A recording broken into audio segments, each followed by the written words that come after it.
Bapa, kami mengucap syukur karena memiliki Tuhan Allah yang bukan saja menyampaikan janji, tetapi Engkau Allah yang sanggup menggenapi seluruh janji yang Kau sampaikan kepada setiap kami anak-anak-Mu ya Tuhan. Kau Allah yang tidak pernah berdusta. Kalau Engkau berbicara, Engkau menggenapi ya Tuhan. Kalau Engkau berjanji, Engkau menggenapi. Tuhan, biarlah Roh Kudus sore hari ini menolong setiap kami.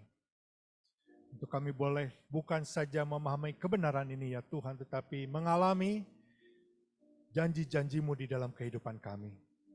Berikan hati yang peka untuk mendengar suara-Mu ya Tuhan, dan bukakan mata telinga kami. Bahwa setiap kami untuk dengan segala kerendahan hati tunduk kepada otoritas kebenaran firman-Mu sore hari ini ya Tuhan. Terima kasih. Sekali lagi kami mengucap syukur karena kami memiliki Tuhan yang besar. Dalam nama Yesus kami berdoa. Bersama katakan, amin. Selamat sore, Bapak Ibu Saudara jemaat sekalian.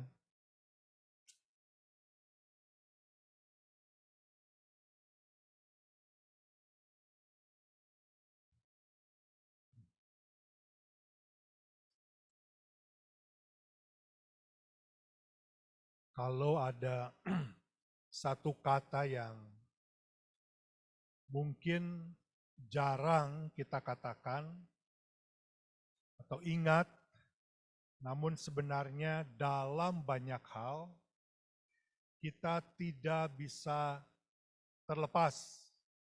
Selalu berkaitan dengan kehidupan kita, sadar atau tidak sadar, yaitu kata janji. Alkitab yang kita miliki sekarang ini, kalau kita mau menyimpulkan dengan satu kata, bahwa inilah janji Tuhan. Oleh sebab itu, kita sama-sama tahu bahwa Alkitab berbicara tentang perjanjian Allah. 39 kitab perjanjian lama dan 27 kitab perjanjian baru. Jadi kata perjanjian ini satu kata yang sangat penting, ya. Berbicara tentang perjanjian Allah dengan manusia. Saya sepakat dan saya percaya seperti yang diungkapkan oleh bapak-bapak gereja di dalam sejarah, bahwa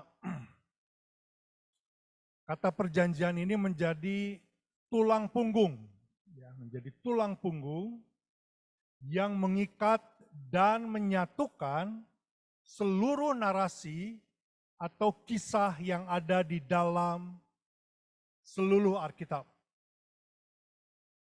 Kesalahan saya atau mungkin masih banyak di antara kita saudara, kita mungkin membaca Alkitab setiap hari pasal demi pasal. Kita ingat pasal yang pertama, membaca pasal yang kedua sampai pasal yang ke-10, kita lupa pasal yang pertama. Kita pindah ke kitab yang baru, kita lupa kitab yang lama. Sehingga kita sangat sulit memahami bahwa berbicara tentang Alkitab, berbicara tentang perjanjian Tuhan yang mengikat satu dengan yang lainnya, sehingga Alkitab yang kita miliki adalah kitab suci yang sangat unik dibandingkan dengan kitab suci lainnya.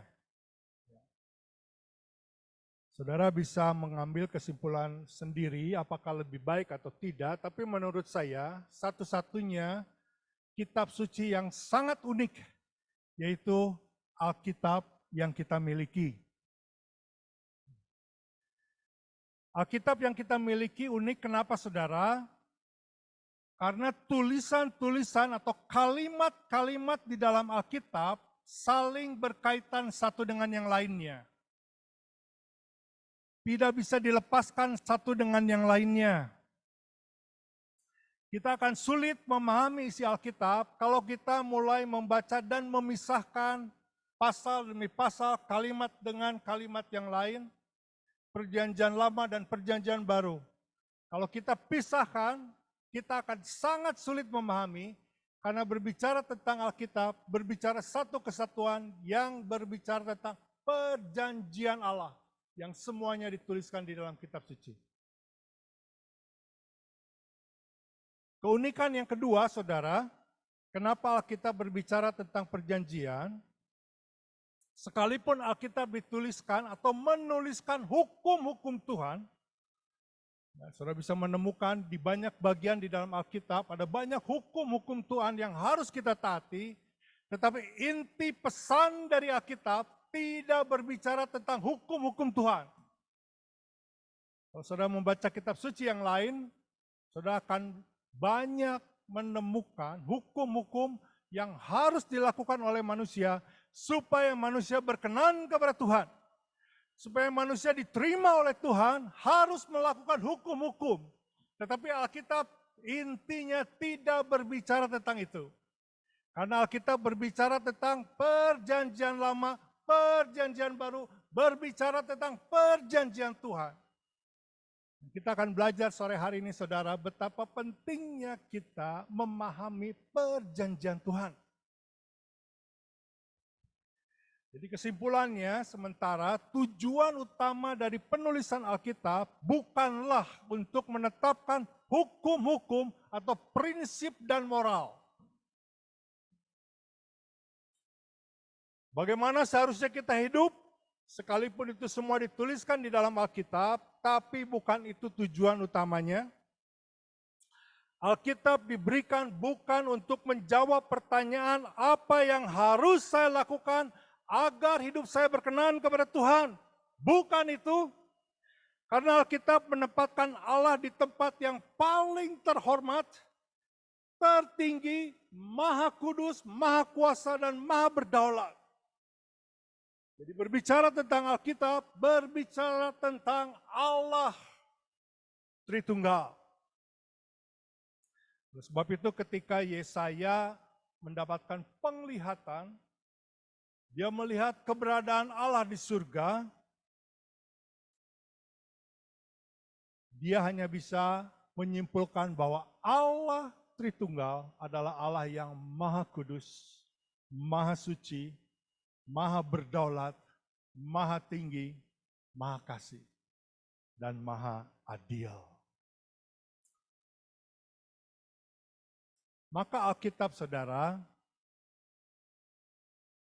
tidak berlandaskan kepada hukum-hukum Allah. Hukum Allah diberikan bukan untuk menciptakan relasi kita dengan Tuhan.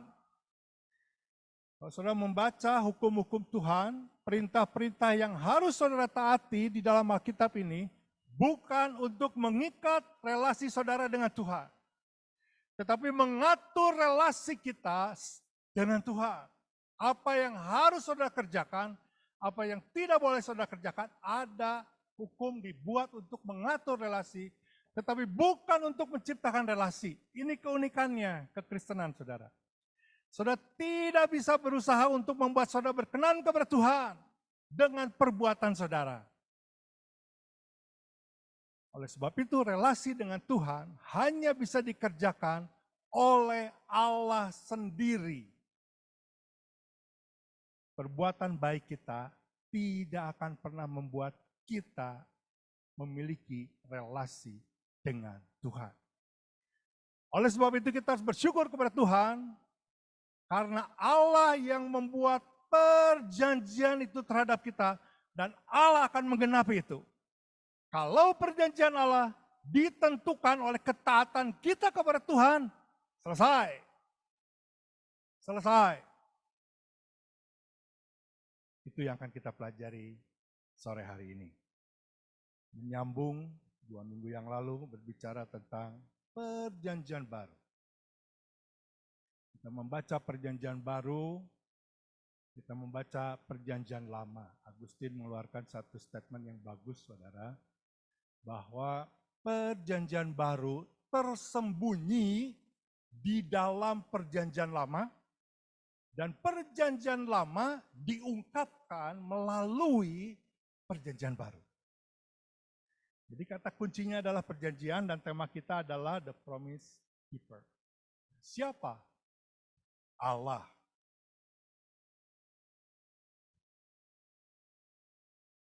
Mari kita membaca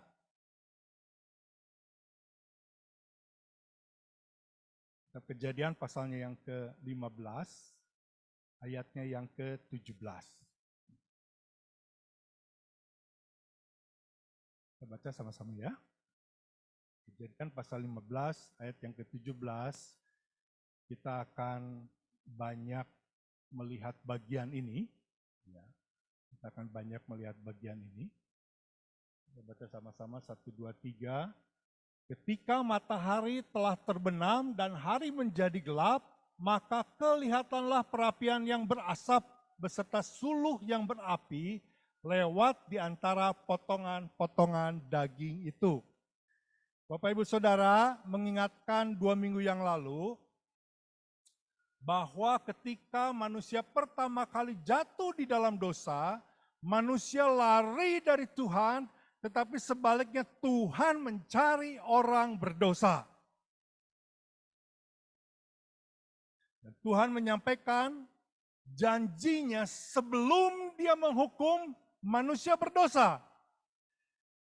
Iblis berdosa, langsung Allah memberikan hukumannya dan tidak ada janji kepada setan. Tetapi kepada manusia, Tuhan menyampaikan janjinya baru dia menghukum.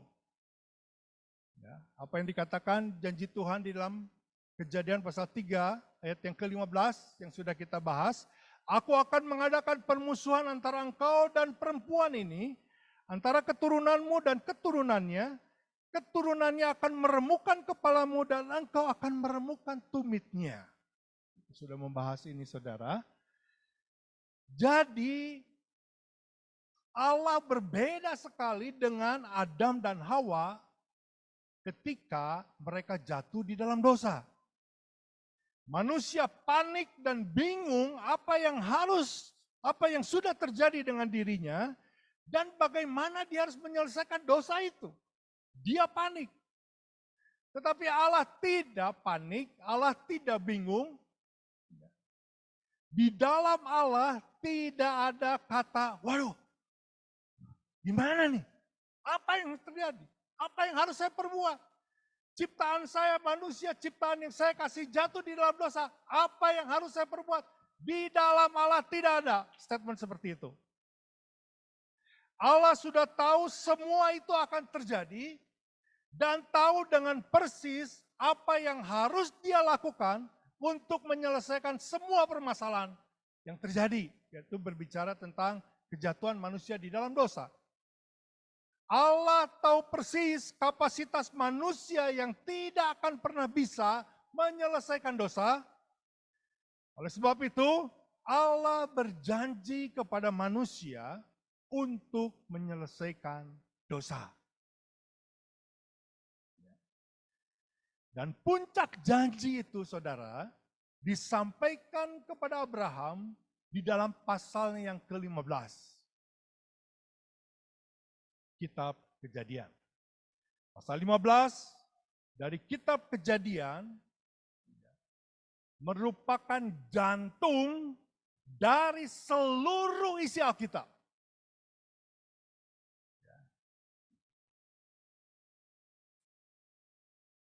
Kalau pasal 15 ini atau lebih tepatnya pasal 15 ayat 17 tidak terjadi, saudara, maka seluruh kebenaran Alkitab akan rontok. Itu yang dipercayai oleh bapak-bapak gereja, yang diteguhkan oleh Martin Luther, bahwa jantung dari pasal atau jantung dari seluruh perjanjian Allah ada di pasal yang ke-15, yang kemudian digenapi oleh kehadiran Tuhan. Seluruh pasal 15 bertumpu kepada pasal 15 ayat yang ke-17. Tadi kita sudah baca sama-sama, Ini merupakan bagian atau ayat yang menjadi sangat penting bagaimana kita memahami perjanjian yang dikemukakan oleh Allah sendiri. Kalau Bapak Ibu Saudara, jemaat sekalian, terlewatkan pemahaman tentang pasal 15 ayat 17, saudara tidak akan pernah mengerti mengapa Yesus yang adalah Allah dan pada waktu bersamaan dia harus menjadi manusia untuk mati dan bangkit. Saya ingin mengajak Bapak Ibu Saudara membaca bagian ini semuanya. Kita tidak ada waktu untuk membahas semua secara keseluruhan, tapi saya akan mengambil beberapa ayat supaya kita bisa tetap memahami isi perjanjian Tuhan yang digenapi oleh Tuhan Yesus Kristus. Ya, 2 minggu yang lalu kita membahas pasal Lukas pasal yang ke-24, betapa bodohnya kamu, kenapa kamu bingung ketika melihat gurumu tidak ada di dalam liang kubur? Apakah engkau tidak mengerti tentang kitab suci? Bahwa seluruh kitab suci, dan saat itu berbicara tentang perjanjian lama, berbicara tentang aku yang harus mati menderita dan bangkit pada hari yang ketiga. Saya bacakan bagi Bapak Ibu Saudara untuk bisa memahami kisahnya. Kejadian 15 ayat 1. Ada 2 ayat yang akan kita baca sama-sama. Kemudian datanglah firman Tuhan kepada Abraham. Saya bisa dikerasin. Saya nggak terdengar. Kemudian datanglah firman Tuhan kepada Abram dalam suatu penglihatan. Janganlah takut Abram, akulah perisaimu, upahmu akan sangat besar.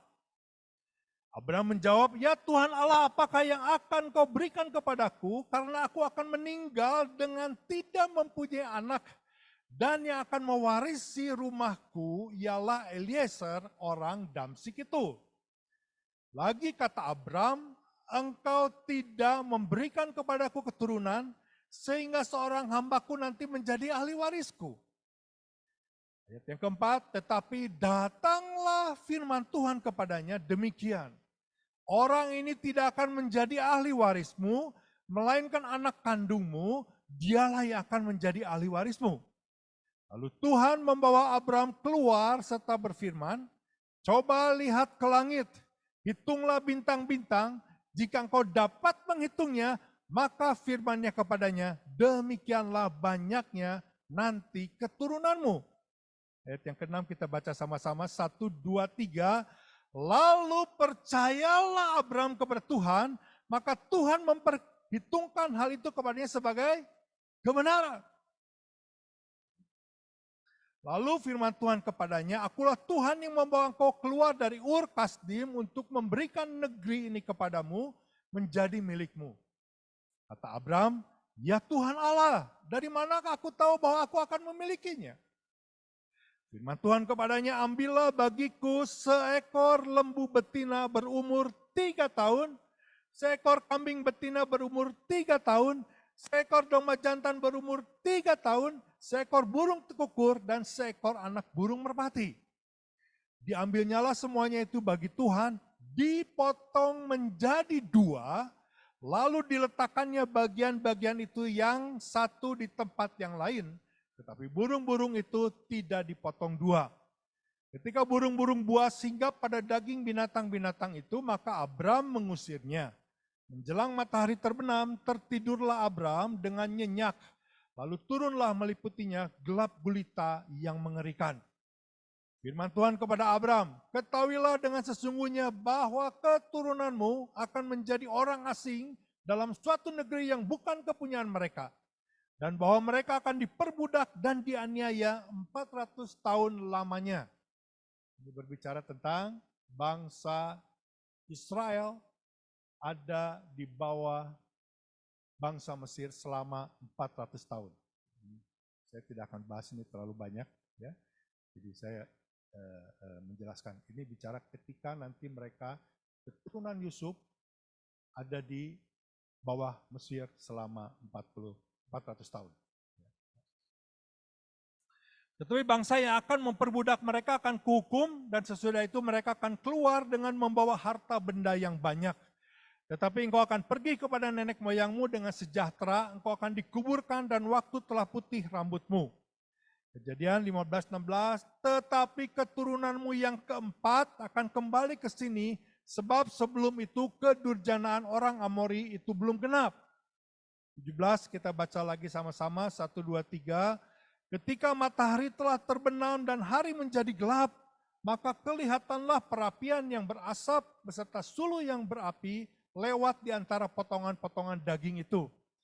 Pada hari itulah Tuhan mengadakan perjanjian dengan Abram serta berfirman, kepada keturunanmu lah kuberikan negeri ini mulai dari sungai Mesir sampai ke sungai yang besar itu, sungai Efrat, yakni tanah orang Keni, orang Kenas, orang Kadmon, orang Het, orang Feris, orang Rifraim, orang Amori, orang Kanaan, orang Girgasi, dan orang Yebus itu. Bapak Ibu Saudara, untuk memahami kisah ini sebaiknya kita melihat konteksnya atau konteks sejarah ketika apa yang sebenarnya terjadi ketika itu berkaitan dengan korban yang dipotong menjadi dua. Ya. Berdasarkan beberapa literatur yang saya baca, saudara, jadi konteksnya ketika itu, ya, kalau terjadi perjanjian antara dua pihak, pihak yang satu dan pihak yang kedua, perjanjian itu hanya bisa diteguhkan. Ini konteks sejarah saat itu ya. Mereka harus memotong binatang menjadi dua, saudara. Menjadi dua bagian. Menjadi dua, kepala, badannya dipotong, kepalanya taruh sebelah sini, ekornya sebelah sini, di tengah ini buat orang jalan, saudara. Setiap orang yang membuat perjanjian, ya, ada dua macam.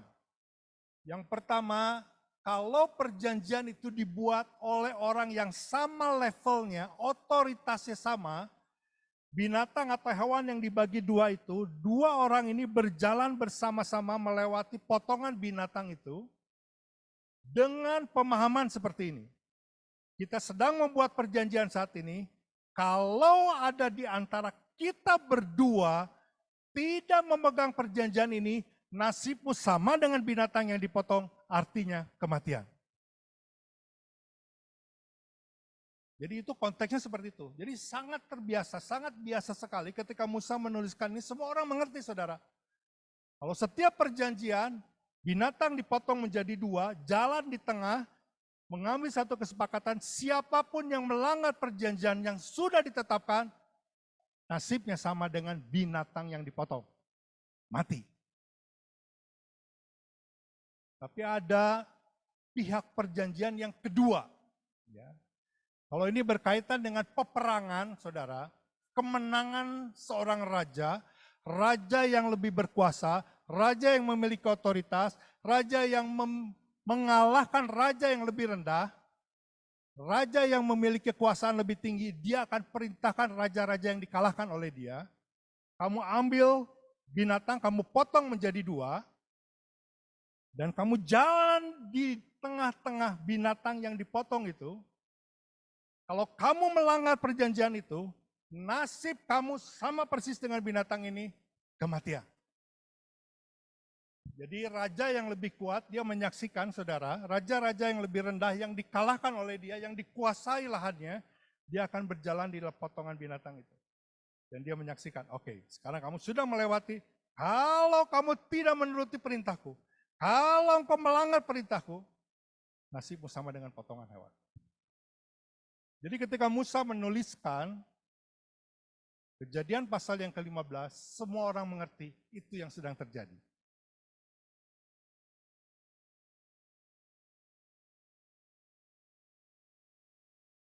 Jadi kalau kita kembali kepada konteks yang baru kita baca ya, yang barusan kita baca, Kejadian pasal 15 ayat yang ke-17. Siapa pihak yang lebih tinggi?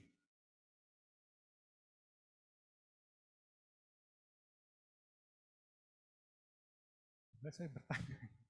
Bentar. Ini perjanjian antara siapa, saudara? perjanjian antara Tuhan dengan Abram. Oke. Siapa pihak yang lebih tinggi, saudara? Abram atau Allah? Oke. Oleh sebab itu Allah memerintahkan kepada Abram, ambil binatang, potong jadi 2. Allah memerintahkan kepada Abram.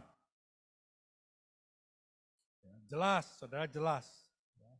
Ayat yang ke-9 menuliskan, ambillah bagiku seekor lembu betina berumur 3 tahun, seekor kambing betina berumur 3 tahun, seekor domba jantan berumur 3 tahun.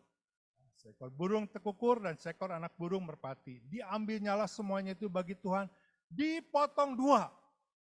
Lalu diletakkannya bagian-bagian itu yang satu di samping yang lain, tetapi burung-burung itu tidak dipotong. Memang pengaturannya seperti itu, peraturannya seperti itu. Ya. Jadi jelas saudara, dari 2 ayat ini saja kita langsung bisa mengambil kesimpulan bahwa Abraham sebagai pihak yang lebih rendah dari Allah yang memerintahkan untuk mengambil binatang dan memotong menjadi 2. Kembali kepada konteks tadi saudara, siapa yang harus berjalan di tengah potongan binatang itu? Ya, seharusnya Abraham berjalan di dalam potongan binatang itu, karena dia lebih rendah. Artinya kalau Abraham berjalan di dalam potongan binatang itu, kalau Abraham melanggar janji itu, nasibnya sama dengan potongan binatang. Saudara setuju? Ya? Karena peraturannya seperti itu, konteks sejarahnya berbicara tentang itu.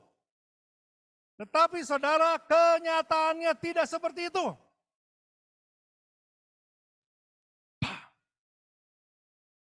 Kita lihat ya, kita lihat. Siapa yang berjalan di tengah-tengah potongan binatang itu? Ketika matahari telah terbenam dan hari menjadi gelap, maka kelihatanlah perapian yang berasap beserta suluh yang berapi lewat di antara potongan-potongan daging itu. Jelas saudara, yang berjalan di antara potongan binatang itu bukan Abraham.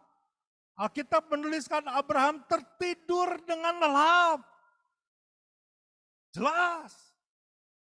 Jadi siapa yang berjalan di tengah potongan binatang itu? Seharusnya Abraham, tapi Alkitab tidak menuliskan Abraham. Yang berjalan di antara potongan binatang itu adalah perapian yang berasap beserta suluh berapi. Perapian yang berasap beserta suluh berapi merupakan kehadiran Allah yang disebut dengan teofani. Allah menampakkan dirinya secara kasat mata untuk bisa dilihat. Itu yang disebut teofani. Berarti yang melewati binatang yang dipotong menjadi 2 bukan Abraham, bukan pihak yang lemah, bukan pihak yang kalah, tetapi Allah yang penuh dengan otoritas. Dia berjalan melewati potongan binatang itu.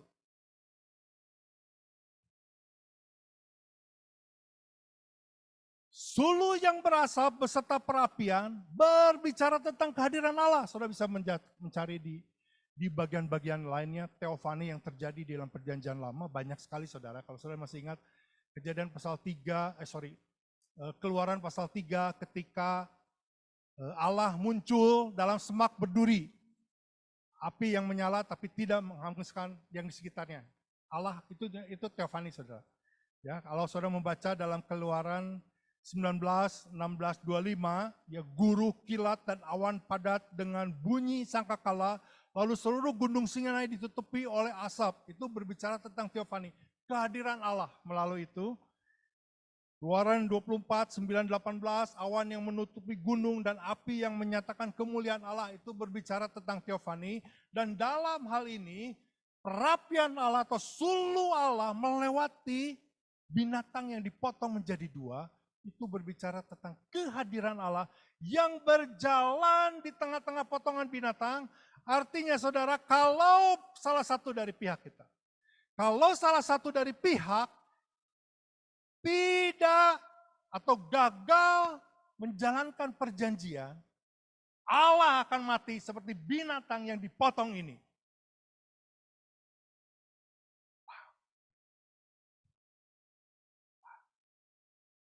Sudah paham? Ini namanya perjanjian. Ini namanya perjanjian.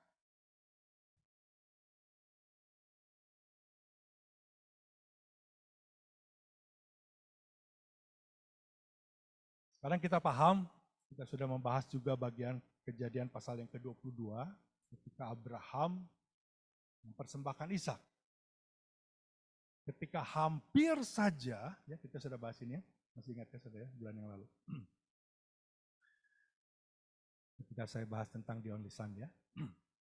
Ketika Abraham sampai hampir memotong Ishak, tiba-tiba malaikat Tuhan datang, stop. Jangan lakukan itu. Jangan bunuh anakmu.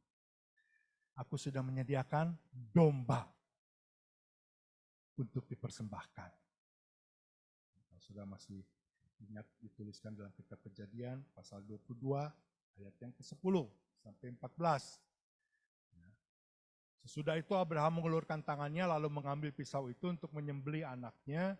Tetapi berserulah malaikat Tuhan dan langit kepadanya, Abraham, sahutnya, ya Tuhan. Lalu ia berfirman, jangan bunuh anak itu dan jangan kau apa-apakan dia. Sebab telah ku ketahui sekarang bahwa engkau takut akan Allah dan kau tidak segan-segan untuk menyerahkan anakmu yang tunggal kepadaku. Lalu Abraham menoleh dan melihat seekor domba jantan di belakangnya yang tanduknya tersangkut dalam belukar. Abraham mengambil domba itu lalu mengorbankannya sebagai korban bakaran pengganti anaknya. Dan Abraham menamai tempat itu Tuhan menyediakan. Sebab itu sampai sekarang dikatakan orang di atas gunung itu Tuhan akan disediakan. Saudara, jelas saudara. Sekali lagi saya mengatakan bahwa sudah tidak boleh memisahkan ayat-ayat di dalam Alkitab. Karena semuanya berkaitan. Ya. Janji Tuhan yang disampaikan melalui suluh perapian yang melewati hewan yang dipotong menjadi dua, diteguhkan di dalam Kejadian pasal 22, ini berbicara tentang ada pribadi yang akan diserahkan. Jadi sekarang kita mengerti saudara, ketika Yohanes menuliskan Yohanes pasal 1 ayat yang ke-29, pada keesokan harinya Yohanes melihat Yesus datang kepadanya dan dia berkata, lihat anak domba Allah yang menghapus dosa dunia. Tuhan Allah yang Maha Kudus dan Maha Tinggi turun ke dunia untuk berjanji kepada Abraham saat itu bahwa kalau perjanjian itu gagal, maka aku akan mati. Karena aku yang berjalan di tengah-tengah potongan binatang itu.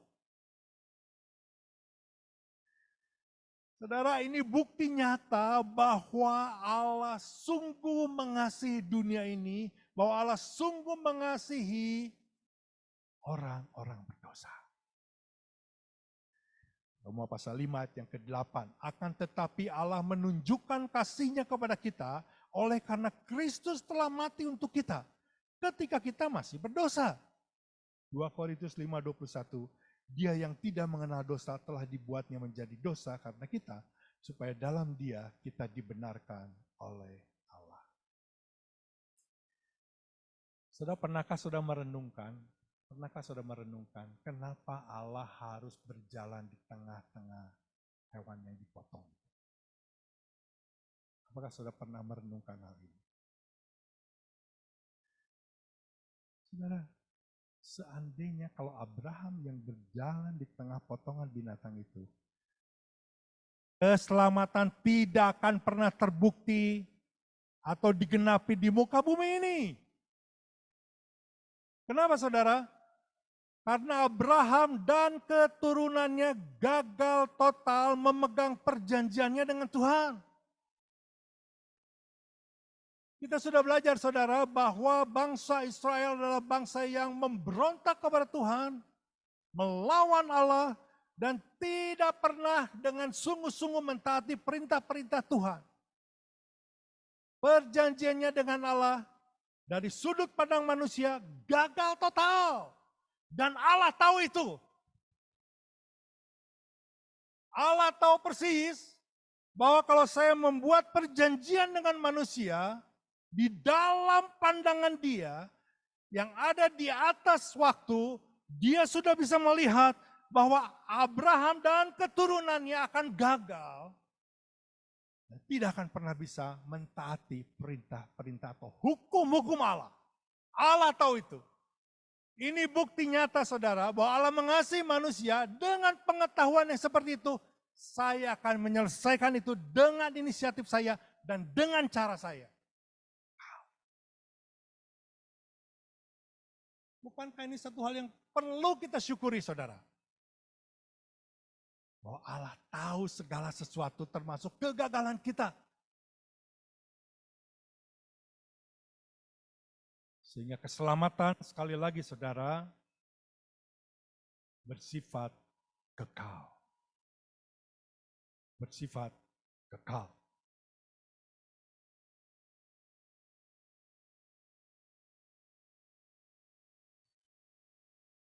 Mengapa kita sebagai orang percaya kita memiliki pengharapan yang pasti? Kalau saudara menjadi orang Kristen, saudara menjadi orang percaya, saudara tidak memiliki pengharapan yang pasti kepada Tuhan, cuma ada dua hal saudara. Yang pertama, saudara mungkin belum menjadi anak Tuhan. Dan yang kedua, mungkin saudara kurang memahami kebenaran ini.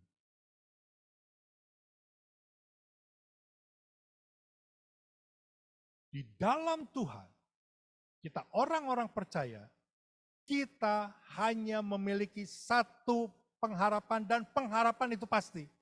Bahwa Tuhan pasti menggenapi janji-janjinya. Ketika Allah berjanji, maka di dalam Allah yang ada di atas waktu, yang menciptakan waktu, sudah digenapi. Jadi di dalam Allah tidak ada kata menunggu saudara. Kenapa? Karena dia ada di atas waktu. Saudara dan saya tidak di atas waktu. Saudara ada dikuasai oleh waktu. Saudara tidak tahu 1 menit kemudian ada apa yang akan terjadi. Tidak pernah tahu. Tetapi Allah sudah ada di sana, saudara. Karena Allah ada di atas waktu. Dia sudah melihat semuanya. Dia sudah melihat semuanya. Sebab itu kita aman bersama dengan Tuhan. Karena dia sudah melihat masa depan kita. Implikasinya saudara, sama seperti Allah membuat perjanjian dengan Abraham dan memeliharanya sepanjang sejarah, demikian juga Allah telah membuat perjanjian dengan setiap kita anak-anaknya yang dikasihinya, yang dipilihnya, dan diselamatkannya. Tuhan akan mentaati perjanjiannya dengan kita sejak dia menyampaikan dan sampai selama-lamanya. Tahun-tahun kehidupan kita ada di bawah perjanjian Tuhan dengan kita. Aman, aman, sudah aman. Kita yang tidak setia dan seringkali tidak menggantungkan kehidupan kita kepada Allah. Kita seringkali ngatur diri kita sendiri. Kita tidak mau tunduk terhadap perintah-perintah Tuhan. Kita orang yang egois, yang mementingkan diri kita sendiri. Dan tidak pernah mengutamakan otoritas Allah terus-menerus dalam kehidupan kita. Kita manusia yang sangat rentan dan jatuh di dalam dosa. Kalau bukan Tuhan yang berjanji kepada kita, selesai.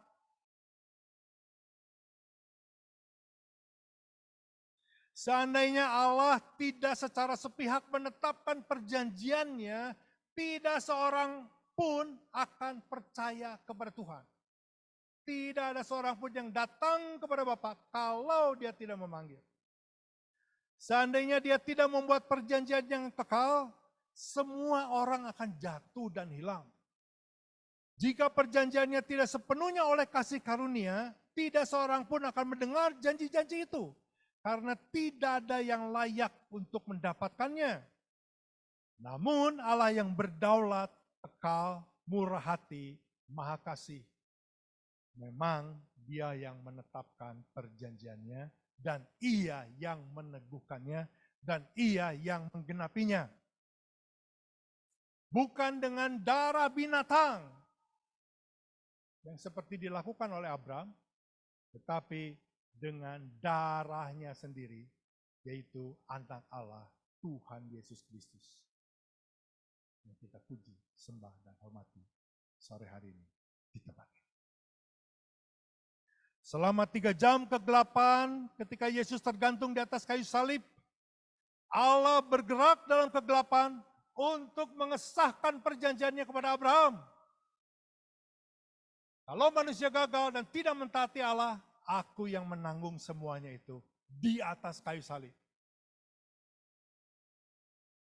Dan karena kematian Kristus, kita orang percaya tidak akan pernah binasa. Tidak seorang pun yang bisa merebut keselamatan itu dari kita. Kenapa? Karena yang membuat perjanjian dan yang menggenapi perjanjian adalah Allah sendiri.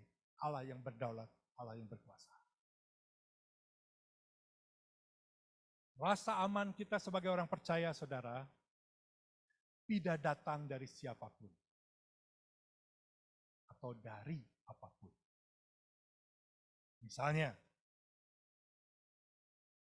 kekuatan iman kita, kesetiaan kita, di dalam kita hadir di gereja, memberi perpuluhan, melayani di gereja, tidak didasarkan dengan itu semua.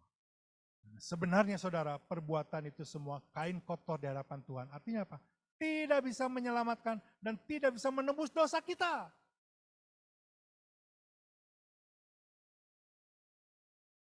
Kalau begitu Pak, kalau saya sudah diselamatkan, saya boleh hidup seenak-enaknya, saya mau berbuat dosa seenak-enaknya, toh tetap diselamatkan. Alkitab tidak mengajarkan itu, saudara.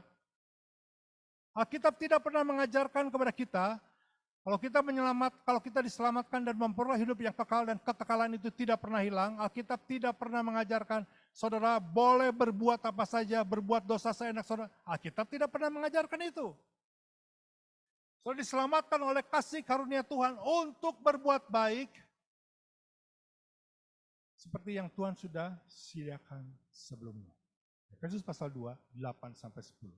Saudara diselamatkan untuk berbuat baik. Dan Alkitab lebih keras, saudara, lebih keras lagi dari kitab suci manapun. Kalau saudara tahu berbuat baik dan saudara tidak melakukan, saudara berdosa di hadapan Tuhan. Saudara tidak akan pernah menemukan kalimat itu di dalam kitab suci manapun juga. Kalau saudara tahu saudara harus menolong seseorang, saudara tidak menolong, saudara berdosa di hadapan Tuhan. Standarnya luar biasa, saudara. Dengan begitu, saudara, para ahli teologi mengeluarkan satu doktrin. Menurut saya ini sangat penting. Sangat penting. Kompabilitisme atau compatibility doctrine. Ini penting sekali, saudara. Ini penting sekali. Kenapa saudara dan saya sudah diselamatkan dan harus melakukan atau mentaati perintah Tuhan? Doktrin ini sangat penting. Ada 2 proposisi ya, saudara ya. Yang pertama, saudara. Allah berdaulat mutlak. Ya. Tetapi tanpa mengabaikan atau tidak mengesampingkan tanggung jawab moral manusia.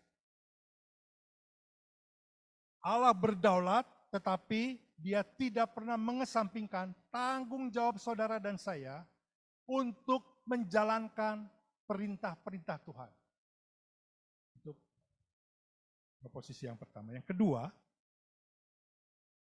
Allah yang berdaulat dan ia tidak pernah bergantung kepada keputusan dan tanggung jawab moral manusia. Jadi kalau kita kembali kepada proposisi ini saudara, saudara dipanggil, diselamatkan, selama ada di dunia, saudara harus mentaati perintah-perintah Tuhan. Kalau saudara tidak mentaati perintah Tuhan, keselamatan saudara nggak akan hilang. Tapi saudara akan didisiplin oleh Tuhan, saudara akan menjalani kehidupan di dunia ini penuh dengan rasa malu. Karena saudara sudah berbuat dosa. Saudara menjadi anak-anak Tuhan, kalau saudara didisiplin, saudara bersyukur kepada Tuhan. Karena Tuhan memperhatikan saudara. Tuhan mau membentuk saudara. Saudara akan diadili oleh Tuhan di dunia ini kalau saudara jatuh di dalam dosa. Karena ini harus seperti itu. Saudara memiliki tanggung jawab.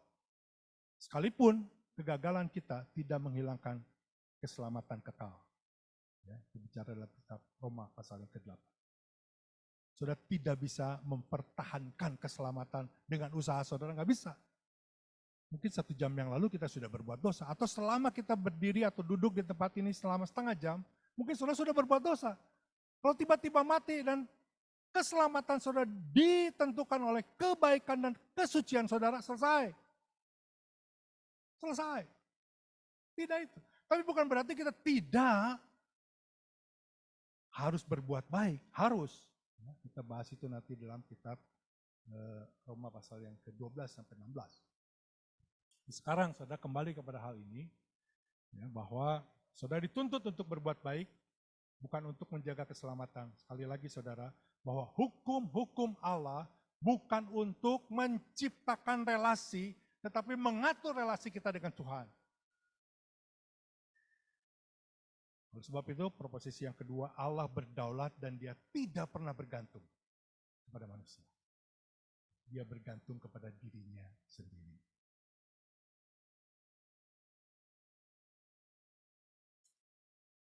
Kalau Tuhan mengatakan, keturunanmu akan seperti, ya, kita baca sebentar, nah, tolong dibuka lagi, Kejadian 17 dan 18. 15, sorry. Kejadian 15 ayat yang ke-17 dan 18. Saya akan tutup dengan ini. Ketika matahari telah terbenam dan hari menjadi gelap, maka kelihatanlah perapian yang berasap beserta suluh yang berapi lewat di antara potongan-potongan daging itu. Pada hari itulah Tuhan mengadakan perjanjian dengan Abraham serta berfirman. Ya. Kepada keturunanmu lah kuberikan negeri ini. Saudara, semua penafsir Alkitab ayat ini sepakat. Ya, saya membuka atau membaca beberapa literatur, sepakat saudara, bahwa ayat ini berbicara tentang present tense. Musa tidak sedang menuliskan begini ya, kepada keturunanmu lah akan kuberikan. No. Tapi Musa menuliskan kepadamu, kepada keturunanmu lah kuberikan. Jadi kalau Tuhan berjanji, Tuhan sudah menggenapi saudara. Kalau Tuhan mati 2000 tahun yang lalu untuk menyelamatkan saya, di dalam pandangan Tuhan, saat ini Yesus mati dan menyelamatkan saya. Semuanya terjadi dalam satu waktu. Kalau saya sekarang menerima Yesus sebagai Tuhan dan Juru Selamat, saya yakin dosa-dosa saya diampuni. Apakah saya masih berbuat dosa di hari esok? Ya. 1 bulan saya berbuat dosa? Ya. Di dalam Tuhan present tense. Itu semua sudah diampuni. Bicara tentang dosa yang membawa maut.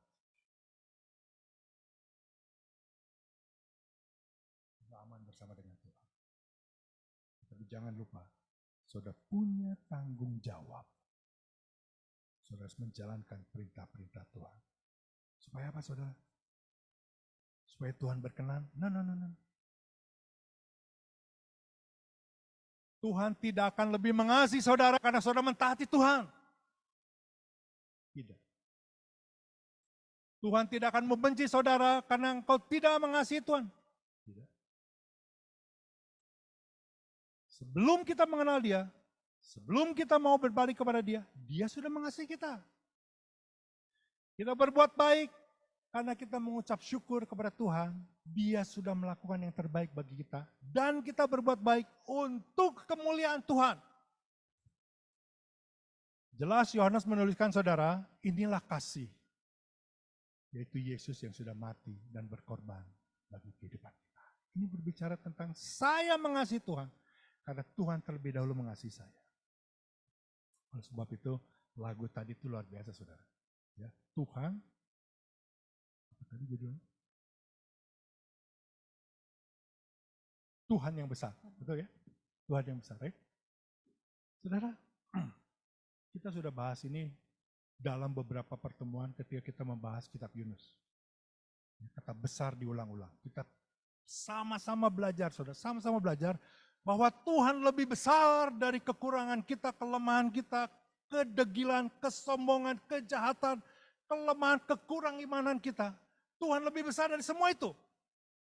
Tetapi berbicara Tuhan yang lebih besar, saudara harus paham dan belajar dari seorang yang bernama Yohanes Pembaptis.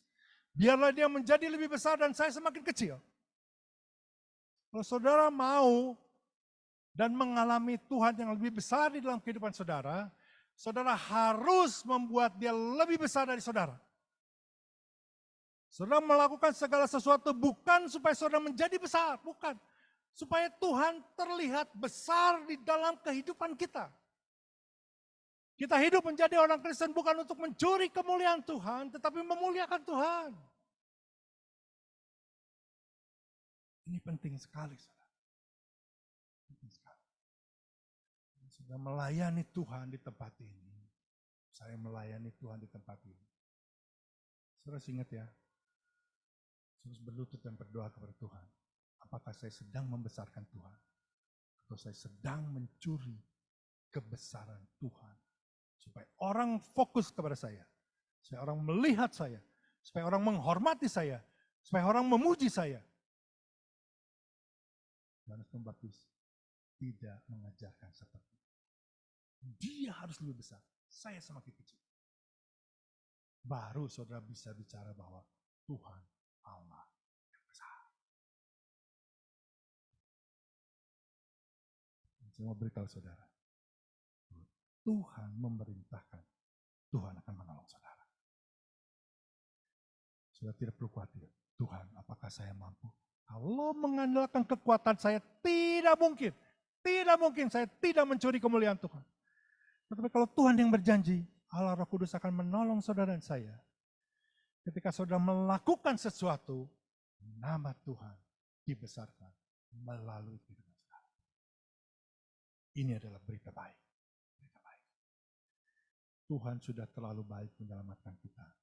Inilah saatnya kita membesarkan Dia di dalam kehidupan kita. Dia yang sudah memegang perjanjian itu. Sampai Dia mau rela mati karena kegagalan kita mentaati perintah Tuhan. Kenapa kita tidak memberikan yang terbaik bagi Dia? Bukankah seharusnya kita yang berjalan di antara potongan binatang itu? Bukankah setiap kita jatuh di dalam dosa, kematian sudah menghadang kita? Yesus berkata, Eloi, Eloi, lama sabachthani. Tuhan, mengapa engkau meninggalkan aku? Bapa, mengapa engkau meninggalkan aku?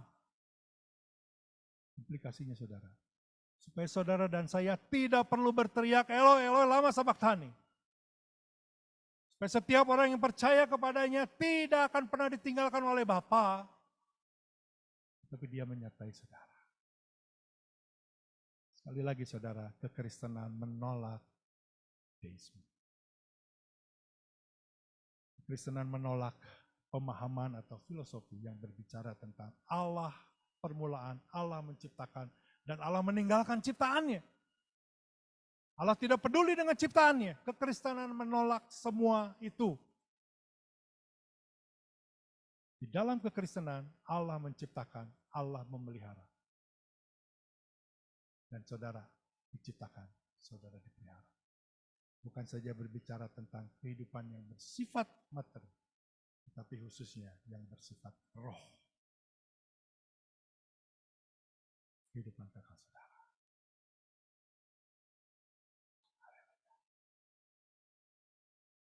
Yesus yang adalah Allah, dia juga manusia yang mati di atas kayu salib untuk menebus dosa saudara dan saya. Dia sekarang dengan tubuh manusia sebagai Allah yang setara dengan Bapa dan Roh Kudus memerintah di surga. Saudara menjadi anak Tuhan, jadikan dia raja di dalam kehidupan saudara yang memiliki otoritas penuh. Sudah menerima Yesus sebagai Tuhan dan Juru Selamat. Sudahkah Tuhan menjadi Tuhan di dalam hidupmu? Mari kita bangkit berdiri. Saya mengundang pemain musik, Rael dan Senyap maju ke depan. Saudara, kita nyanyikan lagu ini.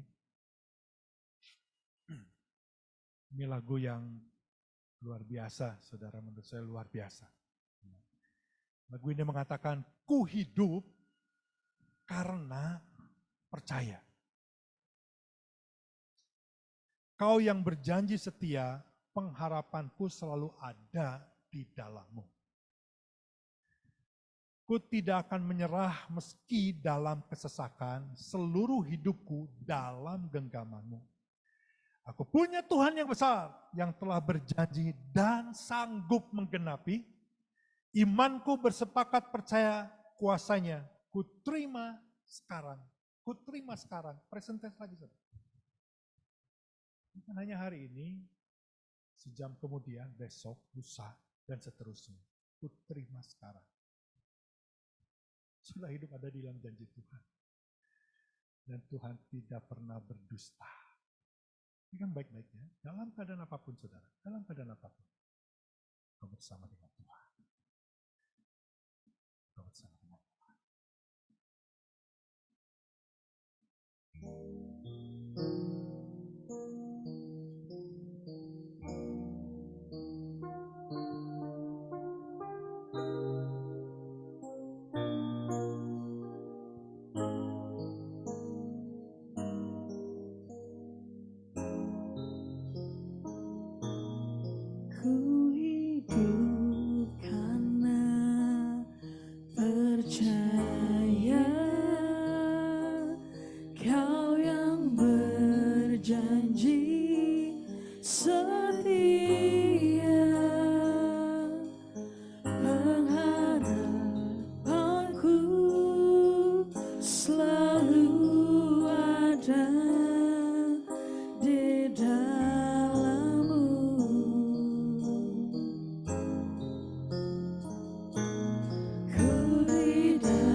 Tuhan yang besar. Aku punya Tuhan yang besar, yang telah berjanji dan sanggup menggenapi. Imanku bersepakat percaya kuasanya. Ku terima sekarang kemenangan dari. Katakan sekali lagi dengan iman. Ku bersyukur mempunyai Tuhan yang besar. Amin. Amin. Lebih besar dari segala persoalan hidup kita, kedegilan hati kita, kejahatan kita, kesombongan kita. Tuhan lebih besar dari semua itu. Amin. Amin. Ini iman percaya kami Tuhan. Amin. Amin. Ku terima sekarang kemenangan darimu. Seperti Seperti yang sudah saya katakan saudara, bahwa Kejadian pasal 15 ayat yang ke-17 merupakan jantung dari seluruh isi Alkitab. Kalau saudara membaca dari mulai Matius, Markus, Lukas, dan Yohanes, itu bertumpu kepada Kejadian pasal 15 ayat ke-17. Kalau saudara membaca seluruh 13 kitab Roma, atau seluruh tulisan Paulus, didasarkan kepada Kejadian pasal 15 ayat ke-17. Manusia dibenarkan oleh iman. Harusnya ini yang menjadi fondasi di dalam kita menjalani kehidupan kekristenan kita. Kalau Tuhan begitu serius untuk menyelamatkan kehidupan kita, kenapa kita tidak serius ikut Dia? Tolong jawab, saudara. Kenapa kita main-main dengan Tuhan?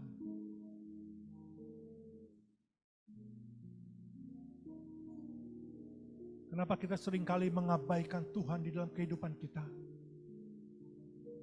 Gak make sense, gak masuk akal. Banyak pemuda di tempat ini, student di tempat ini. Saudara bersyukur kepada Tuhan karena sejak muda sudah dipanggil dan mengenal Tuhan. Saudara bersyukur, saudara masih memiliki banyak kesempatan untuk saudara hidup menjadi orang Kristen yang membawa dampak bagi kemuliaan Tuhan.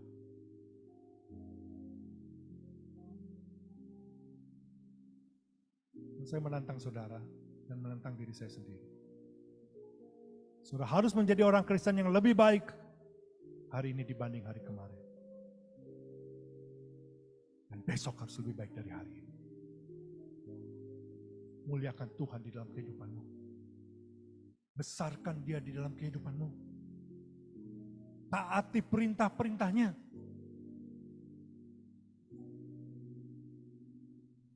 Tundukkan kepala saudara, sudah berjanji kepada Tuhan. Sudah berdoa kepada Tuhan pribadi lepas pribadi. Datang kepada Tuhan dan minta Allah Roh Kudus menolong saudara. Setiap kita yang ada di tempat ini berdoa kepada Tuhan.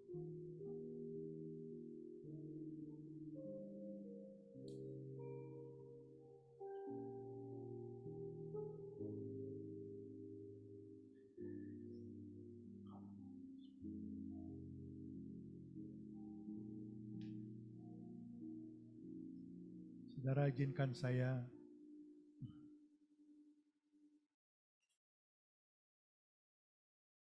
berterima kasih dan bersyukur ketika menghadiri kebaktian penghiburan Pak Herman hari Jumat kemarin. Saya sangat diberkati, saudara. Melalui kesaksian-kesaksian yang disampaikan, kehadiran Pak Herman mengubah orang-orang yang ada di sekitarnya. Saudara, ini adalah kekristenan. Ini adalah kekristenan.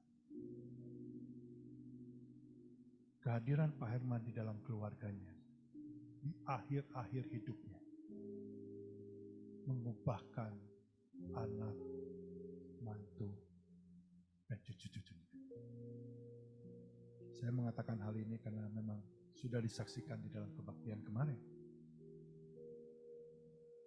Sudah bukankah ini satu bukti nyata bahwa Tuhan akan menolong saudara untuk mengalami dan melakukan yang sama. Tuhan yang Pak Herman adalah Tuhan kita juga. Kalau Dia bekerja melalui kehidupan Pak Herman yang mengubahkan dan menjadi berkat bagi Dennis dan keluarga, bagi Louis, si kembali Narini. Saya kira ini juga akan menjadi pengalaman kita semua. Kita punya Tuhan yang sama, kita memiliki roh yang sama. Masalahnya apakah kita mau sungguh-sungguh melakukan itu dan meminta pertolongan Tuhan. Tuhan lebih besar. Bapak, kami mengucap syukur untuk sore hari ini. Karena kami memiliki Allah yang bukan saja menciptakan, memanggil dan menyelamatkan setiap kami ya Tuhan. Tetapi Engkau menyatakan kedaulatan-Mu memimpin setiap kami. Untuk mengingatkan terus kehidupan kami ya Tuhan. kami melakukan banyak hal untuk menyatakan kebesaran-Mu di muka bumi ini. Terima kasih untuk keselamatan yang sudah menjadi jaminan. Tapi kami lebih lagi mengucap syukur ya Tuhan, kalau memang Engkau menyatakan, mengetajawatakan karakter-karakter-Mu, esensi-esensi-Mu di dalam kehidupan kami manusia yang sangat terbatas ini. Untuk membawa kemuliaan bagi nama-Mu ya Tuhan. Berkati jemaat-Mu di tempat ini ya Tuhan. Engkau sudah mendengar doanya, mendengar janji-janjinya ya Tuhan. Hamba-Mu berdoa, Tuhan Allah Roh Kudus, teguhkan di dalam nama Yesus. Kuatkan Tuhan. Terima kasih Tuhan. Di dalam nama Yesus kami berdoa dan mengucap syukur. Sama-sama katakan, amin. Berikan tepuk tangan yang meriah bagi Tuhan Yesus. Silakan duduk Bapak Ibu Saudara.